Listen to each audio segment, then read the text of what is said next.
Welcome to Law Ignosi. Today we are going to start the Indian Evidence Act. This is the first video on this act, जिसमें हम देखेंगे कुछ history, कुछ definitions. तो आइए let's start it. तो सबसे पहले देखते हैं इसका हिस्ट्री. हिस्ट्री में क्या है कि दो टाइप के कोर्ट्स होते थे बेसिकली. एक तो मेन कोर्ट जो हमारे प्रेसिडेंसी टाउन्स में थे, वहाँ पे तो कोई इतना ज़्यादा दिक्कत नहीं था. वहाँ पे English rules of evidence follow होता था. वो भी बहुत अच्छे से नहीं होता था लेकिन होता था. But if I talk about other courts, तो वहाँ पे जो ट्रायल्स चलते थे उनके जो मेथड थे that was irrational methods. Irrational methods मतलब वो जायज़ मेथड्स नहीं थे. Mufassil courts applied rules which वर वेग एंड इंडेफिनेट. मोफसिल कोर्ट्स किन्हें कहते हैं? जो डिस्ट्रिक्ट कोर्ट्स या सिविल कोर्ट्स जिन्हें हम आज की डेट में कहते हैं, वो मोफसिल कोर्ट के नाम से जाने जाते थे उस वक्त. अब वो कोर्ट कभी कभी ऐसे रूल्स भी अप्लाई कर देते थे अपने प्रोसीडिंग्स में कि जो किसी एक पार्ट ऑफ द कंट्री में कस्टमरी लॉज हैं. कोई ट्रेडिशन चल रहा है किसी स्टेट में या किसी एक पर्टिकुलर लोकेशन पे, तो उसको भी एक रूल बना के उसमें फॉलो हो जाता था वो. तो अब ये सब था, कोई फिक्स लॉ था नहीं एविडेंस के, कौन सा एविडेंस देना है कौन सा एविडेंस नहीं देना है. तो इससे बहुत से दिक्कतें थी. तो अब क्या इश्यूज थे, अब उन पे हम थोड़ा सा देखते हैं. कि एक तो ट्रायल्स बहुत लेंदी हो जाते थे. आप देखिए कि आज की डेट में ही कोर्ट केस इतना लेंदी होता है, जबकि एविडेंस के ऊपर लॉज हैं. तो जब आप कुछ भी एविडेंस दे सकते थे कोर्ट में, तो वो कितना लेंदी हो जाता होगा. इन्वेस्टिगेशन डाइवर्ट हो जाती थी, क्योंकि आपने जो कुछ भी एविडेंस देंगे आप, तो जो मेन मुद्दा है उससे भटक के आप किसी अलग ही डायरेक्शन में भटक सकता है कोर्ट की. अब इसी को साबित करने में लगा हुआ है. जजेस के माइंड में कंफ्यूजन थी, किसको एक्सेप्ट किया जाए किसको ना एक्सेप्ट किया जाए. और सबसे बड़ी बात कि कोर्ट का टाइम बहुत ज़्यादा वेस्ट होता था. ठीक है. तो अब जब ये सब दिक्कतें थी, तो इनको सॉल्व करने के लिए कुछ स्टेप्स लिए गए. तो पहला स्टेप लिया गया 1935 में. सॉरी, पहला स्टेप लिया गया 1835 में. 1835 में पहला एक्ट आया, ठीक है, जिसमें इसके एविडेंस के ऊपर कुछ बात की गई. लेकिन उस एक्ट में भी कुछ बहुत ज़्यादा सब्सटेंशियल कुछ था नहीं. थोड़ा बहुत बात थी, उससे ज़्यादा इशू सॉल्व हुए नहीं. फिर 1855 में जो नेक्स्ट स्टेप आया, उसमें एक एक्ट पास किया गया जिसमें कुछ वैल्यूएबल प्रोविजंस थे इस टॉपिक के ऊपर. लेकिन वो कुछ कुछ इश्यूज तो सॉल्व कर देते थे, बट बहुत से इश्यूज ऐसे थे जो सॉल्व नहीं हुए. बहुत ज़्यादा इफेक्ट नहीं हुआ इस एक्ट का. तो अब ये ऐसा टाइम था कि जब सबने सोचना स्टार्ट किया कि एविडेंस के ऊपर हमें, इस टॉपिक पे हमें कुछ स्ट्रिक्ट रूल्स चाहिए, कुछ एक्ट, कुछ लॉ चाहिए हमें इसके ऊपर. ठीक है. तो जब ये सबको एहसास होने लगा इस बात का, तो 1868 में एक ड्राफ्ट बिल बनाया गया. ठीक है. बट वो ड्राफ्ट बिल ऐसा था कि वो फर्स्ट रीडिंग में ही डिस्कार्ड हो गया. जब जैसे आजकल पार्लियामेंट में बिल को पढ़ा जाता है, तो उस वक्त भी जो पार्लियामेंट में बिल को पढ़ा गया, फर्स्ट रीडिंग में ही उसको डिस्कार्ड कर दिया सबने. क्यों? मेनली वो ऐसा था कि बना वो भी इंग्लिश जो एविडेंस लॉ था उसके बेसिस पे बना हुआ था, बट उसमें बहुत सी चीज़ें ऐसी थी जो हमारी कंट्री को सूटेबल नहीं थी. ठीक है. अब उसके बाद जो नेक्स्ट आया 1872, ये बहुत इंपॉर्टेंट है. 1872 में एक नया बिल टेबल किया गया, जो कि mainly English law of evidence के ऊपर ही बेस्ड था. बट इसमें बहुत सी चीज़ें थी जो मॉडिफाई की गई अपनी कंट्री के हिसाब से, इंडिया के हिसाब से. और आज की डेट में जो हम अपना जो कोर्ट हमारे फॉलो करते हैं, इंडियन एविडेंस एक्ट, वो यही है 1872 में जो बना था. That's why we call it the Indian evidence act 1872. अब देखते हैं IA 1872 at a glass. IA is nothing but Indian evidence act. So इसमें क्या है कि अब हम थोड़ा सा स्ट्रक्चर समझ लेते हैं इसका. ये 3 पार्ट्स में डिवाइडेड है. ठीक है. Part 1, part 2 and part 3. इसमें टोटल 11 चैप्टर्स हैं, 167 सेक्शंस हैं. शेड्यूल 1 होता था जो कि रिपील हो गया है, तो आज की डेट में इसमें कोई भी शेड्यूल नहीं है. ठीक है. अब आते हैं इसकी इनेक्टमेंट डेट पे और इन्फोर्समेंट डेट. ये 15 मार्च 1872 को इनेक्ट हुआ था एंड 1 सितंबर 1872 को ये इन्फोर्स हुआ था. सो बेसिकली इनेक्टमेंट डेट क्या होती है? जब ये एक्ट बना, जब ये पास हो गया पार्लियामेंट में, सब जगह पे उस पर स्टैंप लग गया कि हाँ अब ये एक्ट है, ऑल डिस्कशंस के बाद. इन्फोर्समेंट डेट होती है कि किस डेट से अप्लाई होगा सब पे, ठीक है। अब नेक्स्ट है कि this law is not exhaustive, ठीक। अब ये इसका क्या मतलब है, ये कहता है कि जो इंडियन एविडेंस एक्ट है, this does not contain all the rules of evidence, ठीक है। It tries to have all most of the rules, but कुछ कुछ रूल्स हो सकते हैं जो कि इसमें भी इंक्लूड ना हो। तो उसके लिए क्या प्रोविजन है, प्लस जो इंटरप्रिटेशन है सेक्शंस की, उसके लिए अगर किसी जज को या किसी को कोई दिक्कत आती है, कुछ कंफ्यूजन होता है, तो you can refer the relevant English common law. But आप कोई भी ऐसा प्रिंसिपल नहीं लेके आ सकते इसमें जो कि इनकंसिस्टेंट विद दिस एक्ट हो जाए, ठीक है। कि आप इंग्लिश कॉमन लॉ फॉलो करेंगे जहां पे आपको इंटरप्रिटेशन समझने में कोई इशू है, लेकिन उसका कोई ऐसा प्रिंसिपल आप इंपोर्ट नहीं कर लेंगे जो कि अपने एक्ट के इनकंसिस्टेंट होगा। नेक्स्ट आते हैं object. So object of Indian evidence act, तो ये तो कोई भी चीज बनती है तो उसका ऑब्जेक्टिव क्या होता है, उसका मेन ऑब्जेक्टिव यही होता है कि जो इश्यूज थे उनको एड्रेस किया जाए। तो मोटा मोटी आप इसमें देखेंगे कि जो जो इश्यूज थे, हमने पहले इश्यूज देखे हैं, लगभग वही आपको एग्जाम में आता है। तो उन्हीं इश्यूज को आपको बेसिकली ऑब्जेक्ट में भी होगा कि to help courts ascertain the truth, to prevent protracted inquiries, to avoid confusion in minds of judges, which is due to the admission of evidences in excess, ठीक है। ये होगा due to admission of evidences। Then फिर avoid waste of court's time, ये भी हमने देखा था इशूज में। अवॉइड डाइवर्टिंग ऑफ इन्वेस्टिगेशन, ये भी हमने इशूज में देखा था। अब एविडेंस लॉ इज लैक्सफरी। अब इसको आप ये जो इसमें मैंने दिया हुआ है, आप ये समझ लो पहले कि this is mean, it means the place of action. अब ये जो है पूरा ये आप पढ़ लेना, वीडियो को पॉज कीजिए और पढ़ लीजिए। बट मैं आपको मोटा मोटा एक एग्जांपल बता देता हूँ कि इसका मतलब ये है कि जहां पे ये कोई भी एक्शन हुआ है, जिस कोर्ट में सुनवाई चल रही है, वहीं का लॉ फॉलो होगा, ठीक है। मान लो इंडिया में कोई सुनवाई चल रही है, तो उसमें कोई एविडेंस लेके आया जाता है कि इंग्लैंड में कोई डॉक्यूमेंट था, कि उस डॉक्यूमेंट को एज ए एविडेंस लेके आया जाता है। वो डॉक्यूमेंट भले ही इंग्लैंड के कोर्ट में एक्सेप्टेबल होगा उस फॉर्म में, बट अगर सेम फॉर्म में इंडिया में एक्सेप्टेबल नहीं है तो वो कोर्ट एक्सेप्ट नहीं करेगा, ठीक है। तो उसको अगर एक्सेप्ट करवाना है तो वो डॉक्यूमेंट उस फॉर्म में होना चाहिए जो इंडियन एविडेंस एक्ट के अकॉर्डिंगली एक्सेप्टेबल हो। तो बेसिकली जहां पे ट्रायल है, जिस कंट्री में कोर्ट है, उसी कंट्री का लॉ फॉलो होगा एविडेंस पे, ठीक है। अब आते हैं 3 main principles of evidence act, जिनको हम गोल्डन प्रिंसिपल्स कहते हैं। इनके ऊपर बेस्ड है ये आप समझ लेंगे तो आपको आगे समझने में आसानी होगी। सबसे पहला है evidence must be confined to the matters in issue, ठीक है। आपका जो इशू चल रहा है, जो विवाद है आपका, उसी तक सीमित होने चाहिए एविडेंसेस जो आप देंगे। यहाँ वहां के कोई एविडेंस नहीं दे देंगे, ठीक है। अब इशू चल रहा है कि ए ने बी को किडनैप किया था कि नहीं। अब आप बताने लग जाएं कि जी ए बीड़ी पीता है, सिगरेट पीता है, उसका करेक्टर अच्छा नहीं है, तो वो सब नहीं, वो जो मैटर इन इशू है उसी से रिलेटेड एविडेंसेस आएंगे। हेयर से evidence must not be admitted. सुनी सुनाई बातों को, सुनी सुनाई एविडेंस जो होते हैं, सुनी सुनाई बातें, उसने कुछ कह दिया ऐसे ही, तो उसको आप एडमिट नहीं कीजिएगा।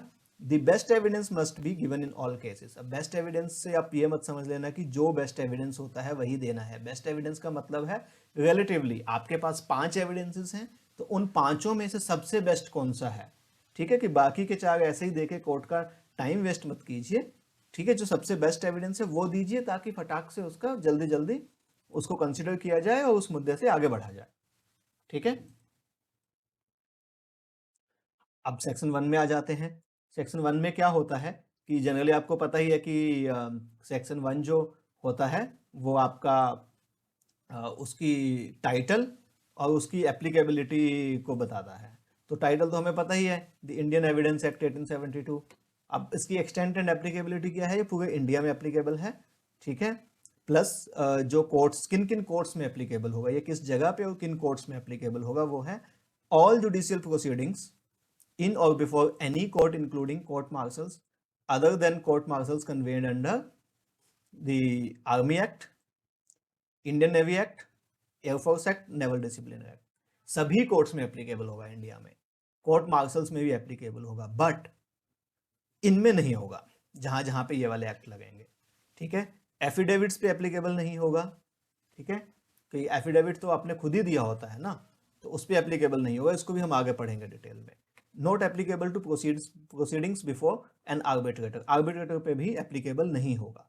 तो बेसिकली आपको यही इसमें ध्यान रखना है कि ये सब पे एप्लीकेबल है, सभी कोर्ट्स पे, एक्सेप्ट जो डिफेंस के एक्ट्स हैं, एफिडेविट्स एंड आर्बिट्रेटर्स। सो चलो लेट्स मूव अहेड। अब सेक्शन 3 जो है इसका, इसमें ये इंटरप्रिटेशन क्लॉज है, ये डेफिनेशंस देता है हमें।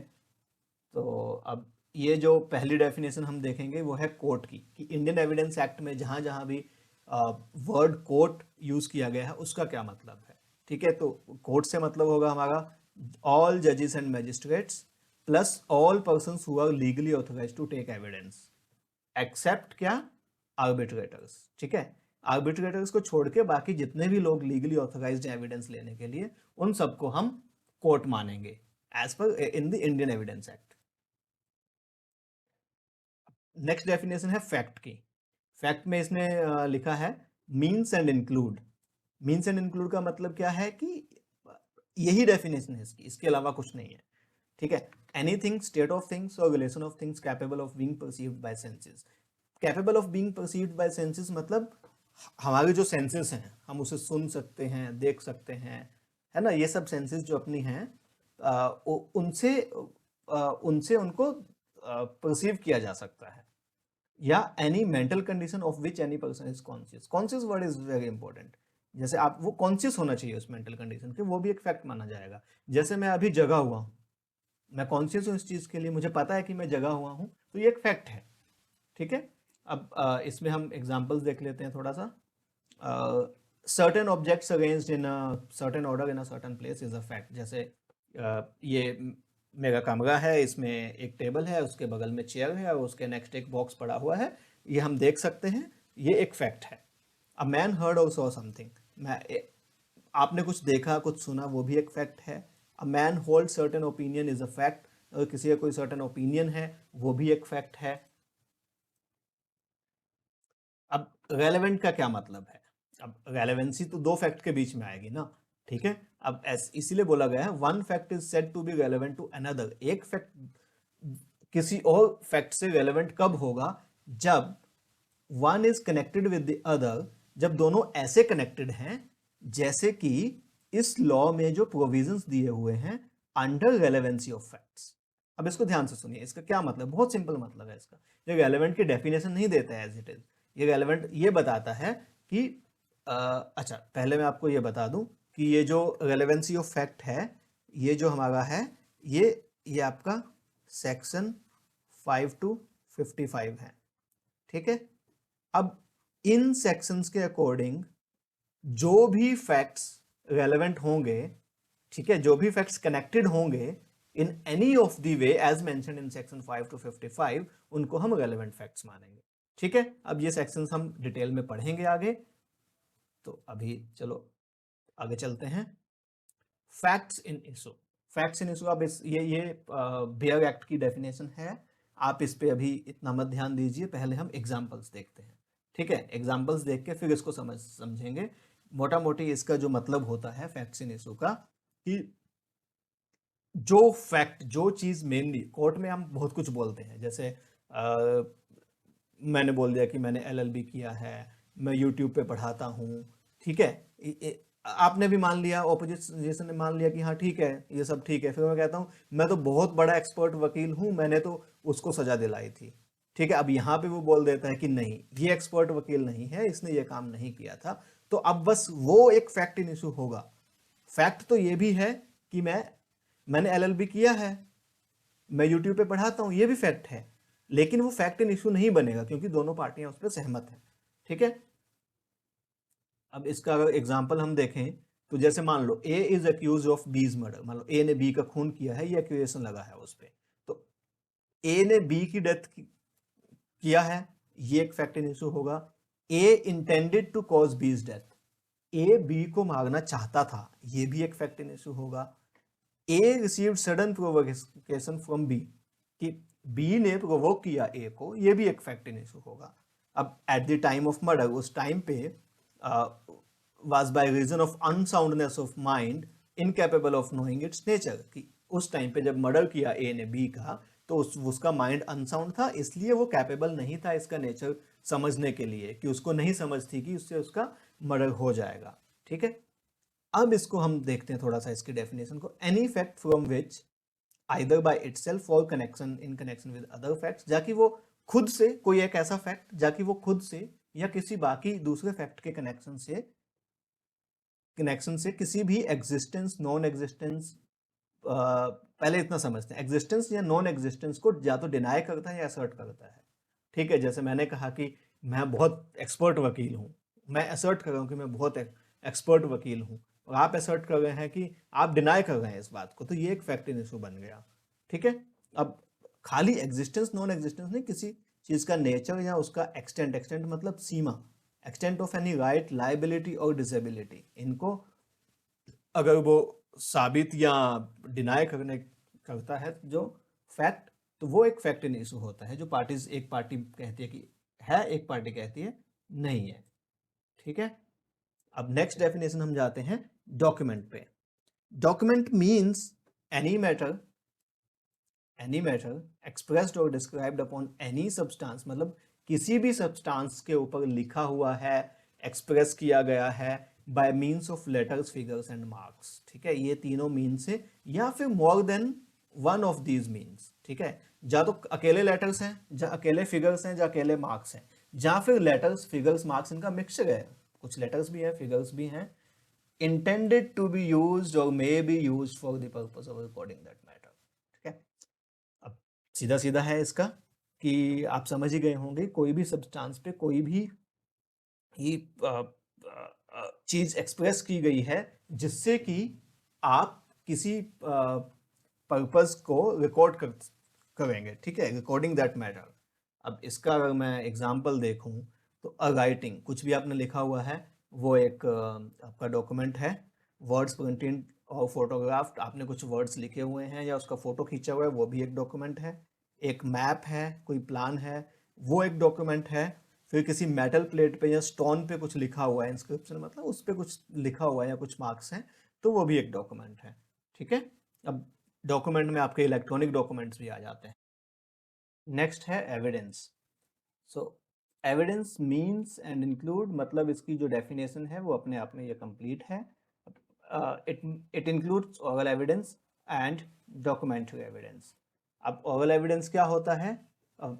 जैसे आपने मूवीज में देखा होगा कि किसी विटनेस को बुलाया जाता है, वो वहाँ पे अपनी स्टेटमेंट देता है बोल के, तो उसको हम कहते हैं ओरल एविडेंस।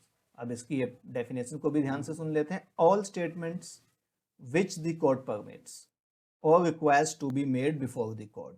of course वो वही स्टेटमेंट्स हैं जो कि कोर्ट ने अलाउ की हैं, या कोर्ट चाहता है कि कोर्ट में बोली जा सके, by the witnesses in relation to the matters of fact. मतलब जो कोर्ट में इंक्वायरी चल रही है जिस मुद्दे पे, उसी से रिलेटेड जो स्टेटमेंट्स आएंगी उन्हीं को तो एविडेंस बोलेंगे ना। और जो, ठीक है, जो बोली हुई स्टेटमेंट्स है वो ओरल एविडेंस है।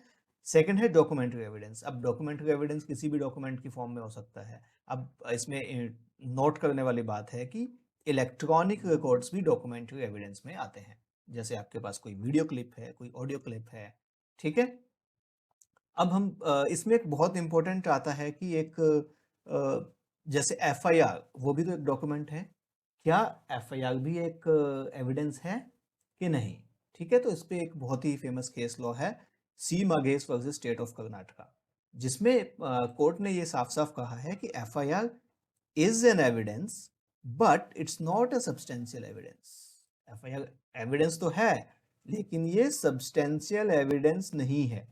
ये किस टाइप का एविडेंस है? ये कोरोबोरेटिव एविडेंस है। इसका मतलब कि इसको जो एफआईआर में कहा गया है, जो इस डॉक्यूमेंट में कहा गया है, उसको साबित करने के लिए आपको बाकी हेल्पिंग डॉक्यूमेंट्स भी लगेंगे, हेल्पिंग एविडेंस भी लगेंगे। ठीक है, नेक्स्ट है अब एविडेंस दो टाइप के हो सकते हैं। डायरेक्ट एविडेंस हो सकता है, एंड सर्कमस्टेंशियल एविडेंस हो सकता है। डायरेक्ट एविडेंस क्या होता है? जो कि सीधा सीधा फैक्ट इन इशू जो है उसका उसका टेस्टिफाई करता है। ठीक है, अगर एक विटनेस आके, जैसे मान लो ए किल्ड बी, ये हमारा मुद्दा चल रहा है केस में। ठीक है, ये केस का मुद्दा है। अब कोर्ट में आके सी कह देता है, सीधा सीधा कह देता है कि हाँ मैंने ए को बी पे अटैक करते हुए देखा था, तो ये हमारे पास एक डायरेक्ट एविडेंस हो। ये बहुत ही, इसकी वैल्यू बहुत ही हाई होती है, ये बहुत स्ट्रॉन्ग एविडेंस होता है। ठीक है, अब हम आते हैं सर्कमस्टेंशियल एविडेंस पे। सर्कमस्टेंशियल एविडेंस ऐसा होता है कि ठीक है, सीधा सीधा एविडेंस नहीं होता है, लेकिन वो कुछ सर्कमस्टांसेस ऐसे बना देता है कि आप उसकी वजह से आपको डिनाई नहीं कर सकते कि हाँ ऐसा नहीं हुआ है। ठीक है, लेकिन ऐसा ही हुआ है, उसको सपोर्ट करने के लिए आपको बाकी सबूत भी देने पड़ेंगे, बाकी एविडेंसेस भी लाने पड़ेंगे। तो अब इसकी डेफिनेशन में देख लेते हैं। Testimony of a witness, obviously एक विटनेस की टेस्टिमनी होगी to other relevant facts from which the fact in issue may be inferred. अब इसमें समझने वाली बातें ध्यान दीजिए। डायरेक्ट एविडेंस बोला था तो वो फैक्ट इन इशू को टेस्टिफाई करता है। ठीक है, यहाँ पे वो बाकी किसी रेलेवेंट फैक्ट को, कोई ऐसा फैक्ट जो फैक्ट इन इशू से रेलेवेंट है, उसकी टेस्टिमनी देता है विटनेस। अब एग्जांपल के लिए आप मान लीजिए ए पे एक्यूजेशन लगा है कि उसने एक चाइल्ड का किडनैपिंग किया है। ठीक, सी ने बोला कि मैंने, जिस दिन किडनैपिंग हुआ, मैंने उस दिन सुबह ए के साथ बच्चे को देखा था पार्क में। ठीक है, अब पार्क में ए के साथ बच्चे को देखा था, इसका मतलब ये तो नहीं है कि ए नहीं किया है, लेकिन वो एक रेलेवेंट है, क्योंकि जब उसका किडनैपिंग हुआ उससे कुछ टाइम पहले ए के साथ देखा, तो वो एक सर्कमस्टांशियल एविडेंस है, एक सर्कमस्टांसेस देता है कि ए को कुछ नॉलेज होगा उसके बारे में, या हो सकता है ए नहीं किया हो, लेकिन ये सीधा पुख्ता सबूत नहीं है कि ए ने ही किया है। ठीक है,